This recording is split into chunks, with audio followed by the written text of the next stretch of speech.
Well, European Commission President Ursula von der Leyen says that we are now in a race against time on the Omicron variant to both to understand it and to be prepared for whatever implications it's going to have. Now, she has told EU member states to block entry for people coming from southern African countries where this variant was first developed, but they are cautioning against any premature closures of borders within the European Union or the Schengen area. But already we're seeing some countries impose what are effectively border closures.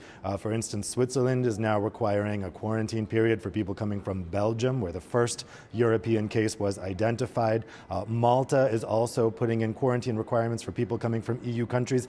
That does seem to violate the spirit, if not the letter, of the agreement that EU countries reached in June 2020 to stop internal EU border closures. They're supposed to be keeping those borders open. They are all still technically open, but these quarantine requirements are coming in, which can usually mean an effective border closure and certainly rules out any type of tourism.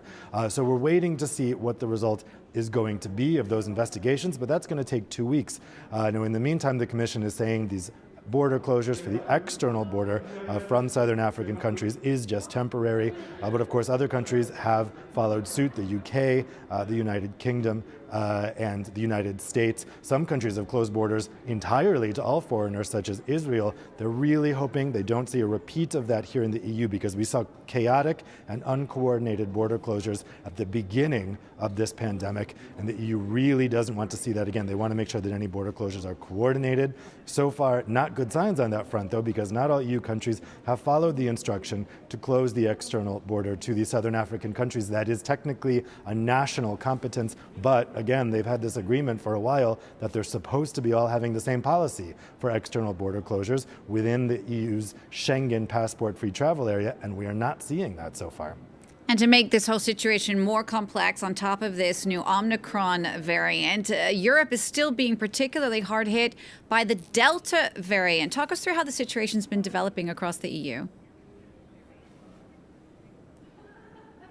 Yeah, I mean, this uncertainty around the Omicron variant couldn't be coming at a worse time, because Europe is currently seeing a surge of Delta variant cases, and that's resulted in a number of lockdowns across the continent. Eastern European countries went into lockdown several weeks ago when cases started rising there, but then when cases started rising in Western Europe, also, quite recently, countries have responded. The Netherlands first closed all nightlife and said all bars and restaurants have to close at 8 p.m. yesterday. That got moved earlier to 5 p.m. In Belgium, on Saturday, we had a nightlife closure here starting. All nightclubs, discotheques have to be closed entirely. Theaters, restaurants, bars, cafes can stay open, but only until 11 p.m. We're also seeing an entire lockdown in Austria, in Slovakia, and also new restrictions coming into place, although much, much less severe in the UK and in France. So we are coming back to a lockdown period just as the Christmas season is starting, and I think countries are waiting to see what, first of all, if these measures they've taken so far can get the caseload to go down and make sure that they have capacity at hospitals. But I think certainly these new lockdowns that have come into place recently will not end until we have an answer about that Omicron variant. And so the hope is that these new restrictions put in place will end by Christmas, so people can go out again for Christmas and New Year's. But certainly they're going to need that answer on Omicron before they can end these restrictions. And until then, I suspect we will see restrictions in Western Europe continuing to tighten.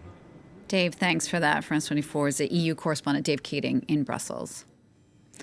Well, in France, President Emmanuel Macron